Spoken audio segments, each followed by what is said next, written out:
Boa tarde a todos e todas.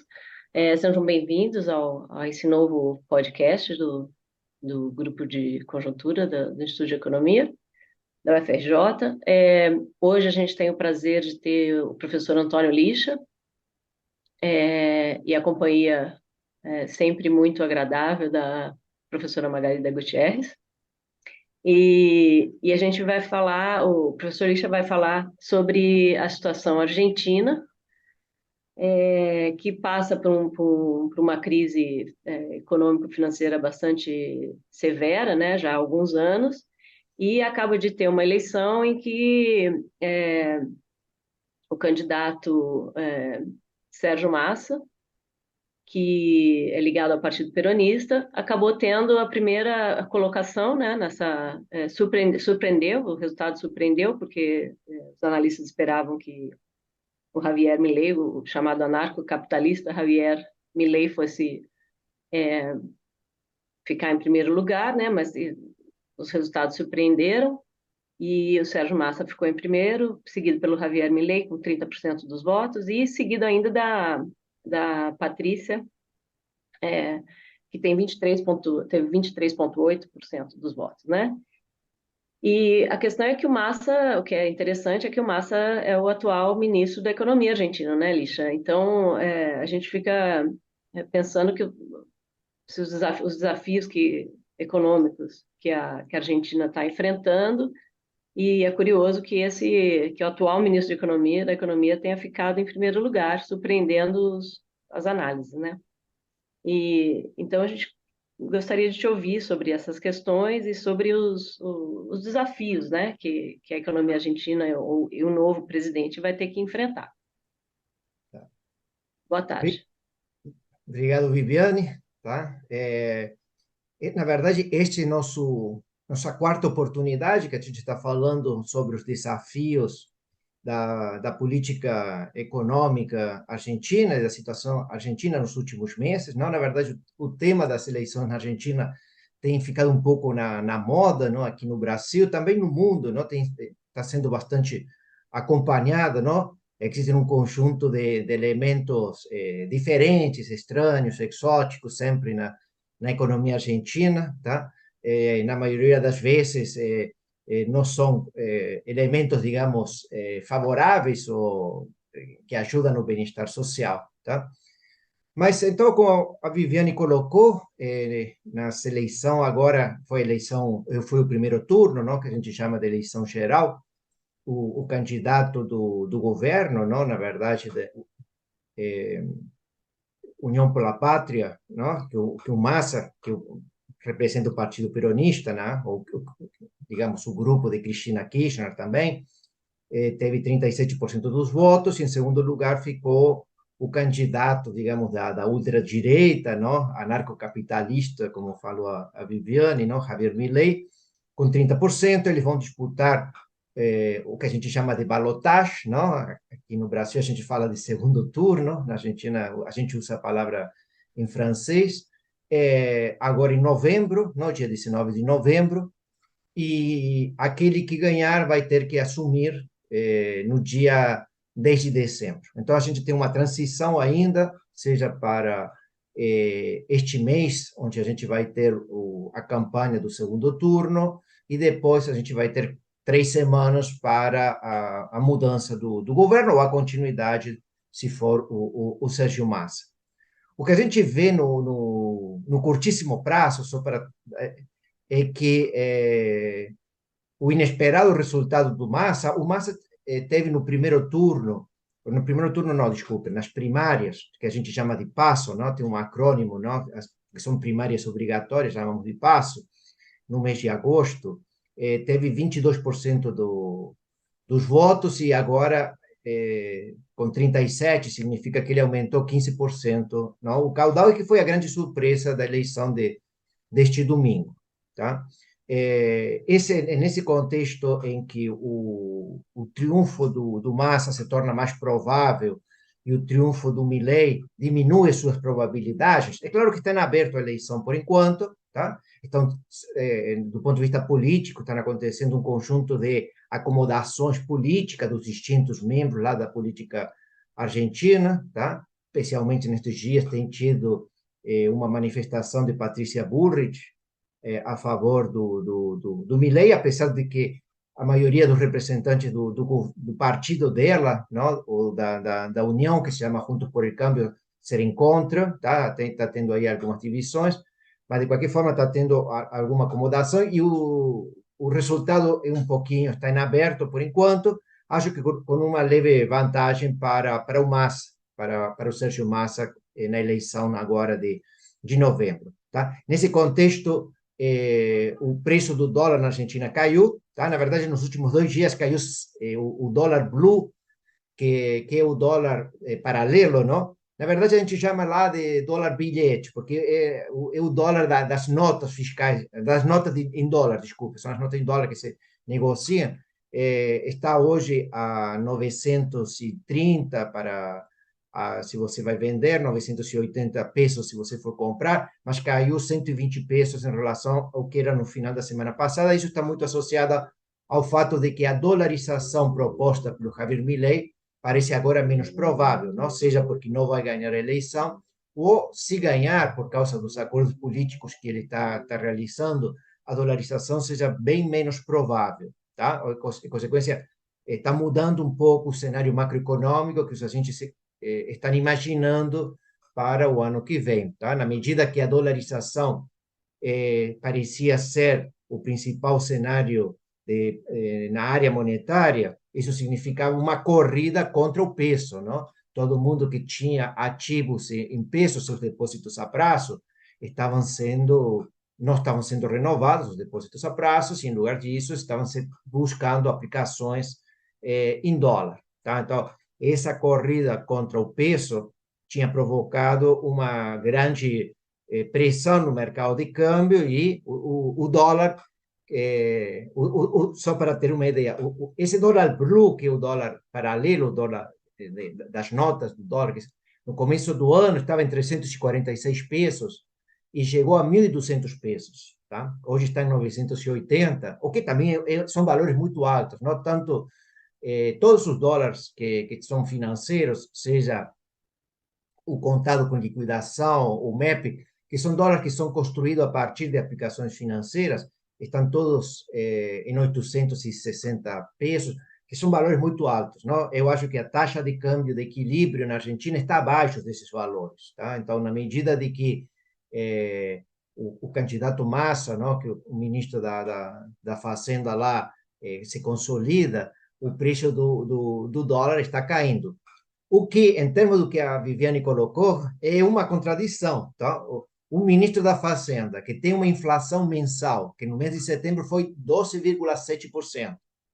Não? Ou seja, a sensação térmica, a sensação econômica de 12,7% de inflação é uma angústia enorme. Não? O acumulado em 12 meses está em 138, mas quando a gente vai ver a temperatura por esse último mês, tá? E vai continuar em outubro, né? Nesse patamar de 12%. Tá? Então, apesar disso, o dólar está caindo, porque está saindo um pouco do cenário principal, o tema da dolarização. Tá?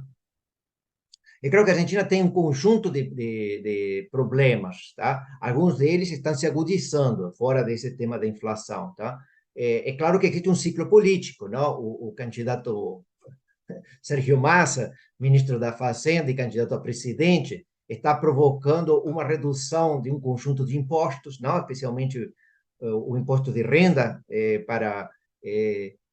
tem subido os limites mínimos e, em consequência, com isso, provocou alguma isenção no imposto de renda. Lá na Argentina a gente chama de imposto às ganâncias, tá? Mas por isso tem uma redução de imposto de renda, tem também uma redução nos impostos às vendas. Lá tem o IVA, esse IVA está tendo uma restituição para um conjunto de compras, um conjunto de vendas. Em consequência, está caindo a arrecadação por essas questões do ciclo político e também está aumentando o gasto, não? Especialmente no conurbano de Buenos Aires. Então, está aumentando o gasto, estão reduzindo os impostos, o déficit fiscal está piorando, associado ao ciclo político, ao que aconteceu no Brasil o ano passado também, no mesmo sentido. Tá? Isso vai provocar uma necessidade maior de ajuste fiscal, assim que o novo governo precise, tá? Nós temos também, dentro dos problemas monetários que são importantes, o Banco Central tem uma dívida com títulos emitidos por ele, que são as LELIQs, que os bancos depois utilizam para fazer seus fundos de investimento, suas aplicações financeiras, muito parecido com o que aqui no Brasil acontece com as operações compromissadas, tá? O problema é que o problema é que esses passivos monetários remunerados, não, que são as LELIQs, estão pagando essa taxa de juros que hoje está em 133% ao ano, ou seja, é a maior taxa de juros nominal do mundo, tá? Zimbábue tinha a maior taxa de juros nominal, reduziu e agora a Argentina tem a maior taxa de juros nominal, tá?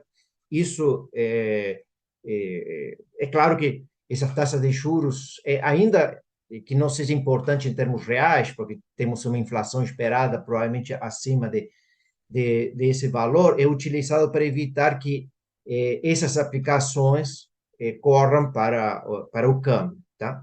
Mas em um contexto em que a gente continua tendo reservas internacionais, o Banco Central tem reservas internacionais negativas, tá? Ou seja, as reservas líquidas, não? Se você vê as reservas que são ativos e os passivos em reservas internacionais, em dólares, torna isso negativo, tá? E a gente ainda temos que ter algumas restituições para o Fundo Monetário no contexto do crédito. Então, temos aí uma engenharia financeira que o Sérgio Massa tem tido que tratar sempre de forma muito just in time, não? Ou seja, sempre chegando justo no tempo para ver de onde que encontramos alguns recursos, não? A gente chegou a utilizar um swap da China e outros recursos de outros empréstimos de outros países para conseguir pagar a última parcela do Fundo Monetário, não? De qualquer forma, agora, até o final do ano, acho que está isso um pouco mais... Tá? Em termos, para falar em termos assim, dos desafios, a gente então tem uma transição complicada, tá?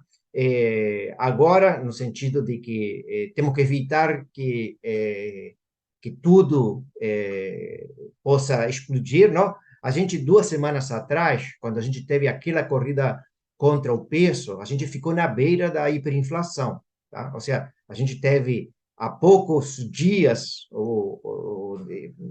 de, de ter uma redução da demanda de moeda na Argentina, não, da demanda em pesos, que poderia provocar realmente uma certa crise financeira que provocasse algum depois maior problema hiperinflacionário, tá? Isso não aconteceu, graças a Deus, mas a gente sempre está com essa espada de Damocles, não? Se a gente olha para cima e sempre temos esse desafio, que são um montante de LELIQs, um mercado de câmbio que continua totalmente interditado, não? Como o Banco Central não tem dólares para vender aos importadores em um regime de câmbio fixo, como a gente tem lá, você tem um dólar oficial a 350 pesos, tá? E o Banco Central não tem dólares para vender isso, e, em consequência, os importadores não recebem esses dólares. Se eles, claro que eles podem comprar no mercado, não? Mas vão comprar 850, tá? Então, mas o Banco Central, o Ministério da Fazenda, não quer que isso aconteça, porque, do contrário, essa desvalorização iria ser levada aos preços imediatamente, não? Lembremos que depois que teve a PASO, que foi a eleição na primária, o Banco Central, no dia seguinte, segunda-feira, desvalorizou 20% a taxa de câmbio oficial, e a inflação mensal passou de 6% para 12%. Tá? Ou seja, o repasse, não? O pass-through, o repasse aos preços, é instantâneo na Argentina neste momento. É totalmente repassado a preço, e isso chega no varejo, tá? Em dias. Em dias. Isso não... Então, o temor nesta transição de controlar a taxa de câmbio é para evitar esse descontrole inflacionário. É claro que também agora já se começa, chegando o segundo turno, começam a se discutir entre os dois candidatos que ficaram o programa, programa de política econômica. E claro, e aí temos vários temas, tá? Vários temas e como tratar eles, não? Os temas são ajuste de preços relativos, não? Especialmente porque tem os subsídios e as tarifas, não? O gás na Argentina é muito barato, a energia elétrica é muito barato, o transporte público é muito barato, tudo subsidiado, tá? O subsídio chega, às vezes, a 90% do preço. E isso tem que resolver, tá? É claro que isso significa inflação reprimida. Temos um problema de unificação da taxa de câmbio, temos, sei lá, 35, 40 mercados de câmbio diferentes, com regulamentação que muda todo dia, ou seja, é inacreditável como a regulação cambial, todo dia você tem uma instrução normativa do Banco Central diferente, o que é enlouquecedor, não? Você não sabe exatamente que vai acontecer amanhã, tá? Exportador, importador, fica todo dia ligando a toda hora ao Ministério da Fazenda, ao Ministério da Economia na Argentina, para ver qual é a norma que está vivendo, que está vigente naquela hora, porque isso pode mudar também, tá? Então, tem um problema de unificação cambial, temos esse passivo do Banco Central que, de alguma forma, tem que ser discutido, tá? E temos o grande desafio fiscal. Nós lembremos que o tema central na Argentina é que temos um agente econômico, que é o governo, que faz 70 anos, não? Mais de 7 décadas, com desequilíbrio fiscais, não? Ou seja, com desequilíbrio, tá? No caso do Sérgio Massa, ele está propondo um ajuste fiscal pelo lado dos gastos tributários, tá? Ou seja, especialmente não, algumas exceções tributárias, tá? Porque ele não pretende imediatamente fazer uma reforma previsional ou tratar os gastos sociais, não está pretendendo ajustar um pouco um déficit primário que deve estar este ano em 3 ou 4% do PIB, tá? Através basicamente de essa redução desses gastos tributários. O que chama atenção é que a Argentina não tem um grande déficit primário, não? A gente vê 3 ou 4% de déficit primário, é um pouco maior que o brasileiro, mas não é tão grande para uma economia que tem uma inflação de 138% acumulado, que, na verdade, na margem, a inflação é muito maior. Acontece que aí existem dois fenômenos ajustando, em parte, os gastos primários, tá? E o déficit primário. Por um lado, a inflação, tá? Que provoca esse forte aumento dos preços e, em consequência, do PIB nominal e da arrecadação tributária, que é feita em termos nominais, e também, como tem surpresas inflacionárias, isso não faz um ajuste do gasto público instantâneo, e, em consequência, a aposentadoria, os salários dos funcionários públicos ficam atrasados, e isso também tem um ajuste fiscal. Então, a inflação cumpre esse papel, por um lado. O outro papel importante é o fato de você faz 5 anos que a Argentina não tem um mercado eh, para seus títulos públicos, ou seja, a Argentina não coloca títulos públicos no mercado, deve monetizar tudo, e, em consequência, também isso provoca algumas restrições para a expansão de alguns gastos públicos, tá? Então, a gente tem, mas, de qualquer forma, temos esse desafio. E o último desafio que sempre vai ser colocado é que, para o próximo governo, tá? Além da questão fiscal, além da questão cambial, além do ajuste de preços relativos, é sobre ter ou não um plano de estabilização e como que ele vai ser feito, não? Debate que era muito comum aqui no Brasil nos anos 80, não? Voltamos aos anos 80 no Brasil sobre como fazer plano de estabilização, especialmente porque precisamos de âncoras nominais, não? Para uma economia que vai ter uma inflação de 12 ou 15% ao mês, precisa, não, de uma coordenação de preços e salários para, não, reduzir a inércia inflacionária, não? Então, a consequência aí tem uma discussão sobre como será feito o plano de estabilização, tá? No caso do Sérgio Massa, a gente não sabe que opinião tem sobre ele, sobre isso. O Milei, a proposta era basicamente utilizar a dolarização como política anti-inflacionária, não? Ou seja, no sentido de que desaparece o peso. É claro que a gente vai ter uma inércia inflacionária durante um certo período de tempo, consequência, a gente terá uma inflação em dólares, se a gente dolarizar, vamos ter uma inflação em dólar durante algum tempo, mas depois de, sei lá, 18 meses ou um pouco mais de um ano, a inflação já deve estar bem reduzida. Em consequência, temos aí um conjunto de desafios importantes. Só para dar um ponto de vista otimista em alguma coisa, a Argentina tem para o ano que vem uma melhora no setor agrícola, porque a gente teve este ano, 2023, a pior seca no último século da, da economia argentina, e, em consequência, a gente perdeu quase 50% da safra, que é nosso principal item de exportação. Então, isso não vai acontecer o ano que vem. Tá? Tem uma mudança climática associada ao Niño, que está melhorando as chuvas, em consequência, a safra para o ano que vem.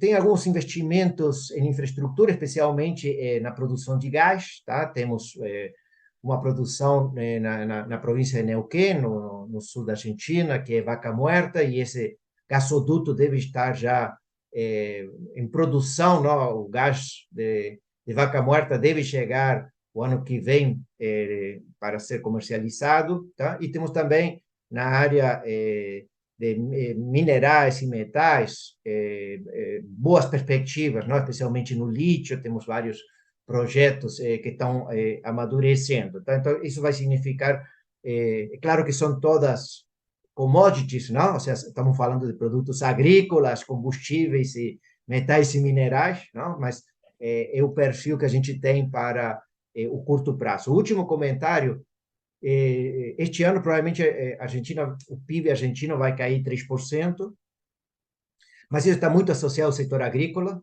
tá? E as cadeias produtivas, não? Alguns setores industriais ligados ao setor agrícola e às exportações. Mas quando a gente não deixa de lado essa questão da safra e dos problemas da seca que a gente teve este ano, quando a gente vai olhar para o setor industrial e serviços, provavelmente o PIB desses dois setores vai ficar cerrado, tá? Ou seja, o que significa como a economia argentina tem muita resiliência, ou seja, a resiliência da economia argentina, não? Em um contexto de uma inflação disparando e grande desorganização em um monte de mercados, tá? Problemas macroeconômicos graves e agudos, e uma economia que está fora dos mercados financeiros internacionais, como que, apesar de tudo isso, esse setor consegue passar um ano sem uma queda do nível de atividade. Isso surpreende. Tá? O último comentário final que é o tema social. Esse sim é um tema realmente grave. Tá? A Argentina provavelmente, no final a média do primeiro semestre, a Argentina teve 40% de pobres. Essa é a média do primeiro semestre. Mas quando a gente está na margem, ou seja, no mês de junho, último mês do primeiro semestre, já estava em 41, 42. Provavelmente, como a inflação se acelerou depois, o nível de pobreza deve estar em 42, 43% neste momento e chegar ao final do ano a 45%. 45% da população argentina estará abaixo da linha de pobreza no final do ano. Tá? Para quem teve basicamente, este é um ciclo caracterizado pela economia kirchnerista, não? Ou seja, a Cristina Kirchner e Néstor Kirchner, o Néstor Kirchner assumiu o governo em 2003, então estes últimos 20 anos estão basicamente designados por isso, não? Provavelmente esse ciclo de 20 anos do kirchnerismo vai acabar com um nível de pobreza não de 45%. Tá?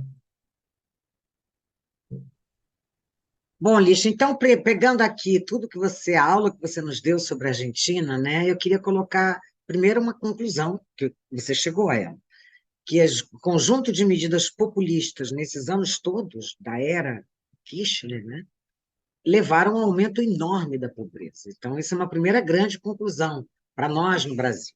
Mas eu queria um pouco além nessa nossa discussão, né?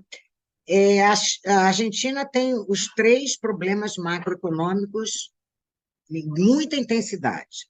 Ela não tem dólar, tem problema de contas externas, ela tem um problema de déficit público, de dívida pública, e ela tem um problema enorme de inflação. Com relação às contas públicas, a gente sabe o que tem que fazer, é ajuste fiscal. E aí a receita é ou aumenta imposto, né? Ou faz uma combinação também com redução de gastos. Isso é a cartilha, todo mundo sabe.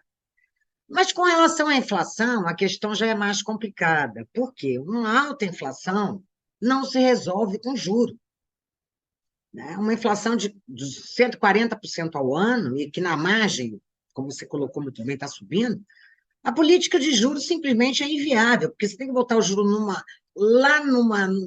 nível que nem o Banco Central sabe calibrar, porque não sabe qual é a inflação que vem pela frente. Então, fica muito difícil. Então, aí, a literatura recomenda duas outras possibilidades. Ou uma âncora cambial, de preferência para baixo, valorizada, para tornar o produto importado barato e forçar a queda do produto doméstico similar, que foi um pouco o que a gente fez lá no início do Plano Real, ou políticas de rendas, que é mudanças de preços relativos, no limite, um congelamento de preços, que também a gente sabe que, como instrumento sozinho, não dá certo, porque o congelamento de preço aumenta a demanda e reduz a oferta. Então, é o prato cheio para o mercado paralelo e, portanto, para a inflação. Por outro lado, o problema de contas externas impede a Argentina de adotar uma âncora cambial para resolver ou reduzir, num primeiro momento, a inflação, que seria a recomendação, né, mais assim, tradicional em termos de política econômica a fazer. O Brasil fez isso na primeira fase do Plano Real, acabou fazendo, não estava previamente estabelecido, mas acabou, e ajudou muito a redução da inflação, mas o Banco Central tinha reservas e a gente não tinha problema de contas externas. A gente tinha uma situação de um déficit de 1,5% do PIB, déficit de transações correntes, que era muito pequenininho. E aí, qual será a saída para a questão da inflação? Por um lado, o desequilíbrio das contas externas, né, gera a necessidade de um câmbio flutuante, que seria o recomendado. A inflação não pode ser resolvida com juro, então sobra dois remédios, ou a âncora cambial para baixo, que não tem como na Argentina, ou uma política de congelamento de preço, controle de preço, políticas de rendas. E aí? E aí, o que fazer, Lixa? Porque tudo bem, a gente sabe que os problemas são muito graves e tal, mas eu até agora também não vi nenhum detalhamento nesse sentido. Não, nós temos que fazer isso, nós vamos resolver o problema da inflação, tem que. Mas qual é o receituário possível neste momento?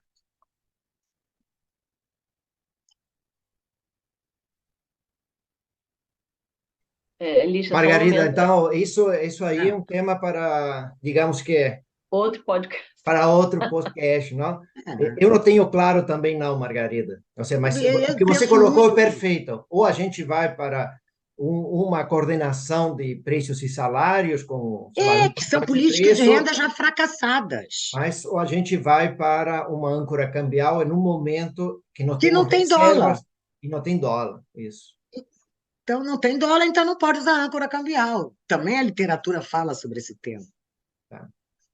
Mas podemos Então, discutir, então, em outro momento. Isso fica para uma próxima discussão. Depois das eleições, a gente volta ao tema, então.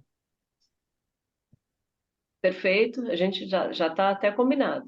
O Lixa já está convidado, né, A para gente já está voltar aqui e fazer convidado fazer a fazer um esse novo recorte aí podcast, para a isso, gente. sobre essa discussão, que as suas perguntas são totalmente pertinentes e, e a gente tem que, como economista, a gente tem que pensar mesmo como É, teria que sair dessas questões. Não são questões simples, não são questões fáceis, como a gente sabe, né? é, Talvez uma questão de comunicação, vai ter que ser um conjunto de medidas de comunicação para a inflação ir diminuindo sua taxa de, de variação, né? E se conseguir estabilizar, aí fazer uma reforma monetária, né? Mas como conseguir chegar nesse ponto é que é a questão. A reforma monetária, na verdade, é a parte mais simples, né? O mais difícil é você criar uma estabilidade de preços, né? Fazer a taxa de inflação parar de variar, né? Essa é a questão. Mas, bom, Lixa, mas vai ter que ficar para um próximo mesmo, tá bom? Eu aproveito e agradeço a presença do Antônio Lixa e da professora Margarida, tá? Pelos comentários e agradeço a presença de vocês.